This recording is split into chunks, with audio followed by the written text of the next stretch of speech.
శనగల చారు చేయడానికి శనగల చారులో అంటే మనం శనగల్ని ఉడకబెట్టగా మిగిలిన వాటర్ ఉంటుంది కదా, అది వేస్ట్ చేయకుండా ఇలా మనం ఒక గ్లాస్లో పోసుకొని దాంట్లోనే కొంచెం చింతపండు వేసేసి పసుపు, కారం, ఉప్పు అన్నీ వేసేయాలి. తర్వాత స్టవ్లో కళాయి పెట్టుకొని కొంచెమే నూనె వేసుకోవాలి. ఇది చారు కదా, దాంట్లో జీలకర్ర వేసుకుంటే టేస్ట్ బాగుంటుంది. తర్వాత ఒక ఎండుమిర్చి, కరివేపాకు, కొత్తిమీర వేసుకొని ఉల్లిపాయలు కూడా వేసుకోవాలి.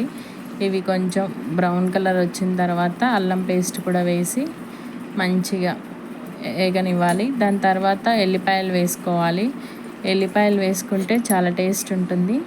నెక్స్ట్ అది ఇప్పుడు మనం ఒక 1/2 లీటర్ దాకా వాటర్ వేసుకోవాలి. ఆ వాటర్లోనే శనగల వాటర్లోనే చూసారా కొన్ని ఉంచుకోవాలి శనగల్ని, మరీ వాటర్ అలాగే ఉంచుకోకుండా.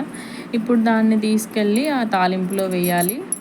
వేసి ఒకసారి ఇలా తిప్పుకున్న తర్వాత టేస్ట్ చూసుకోవాలి, సాల్ట్ సరిపోయిందో లేదో. దాని తర్వాత చారు పొడి మన దగ్గర ఉంటే వేసుకోండి, లేకపోతే లేదు.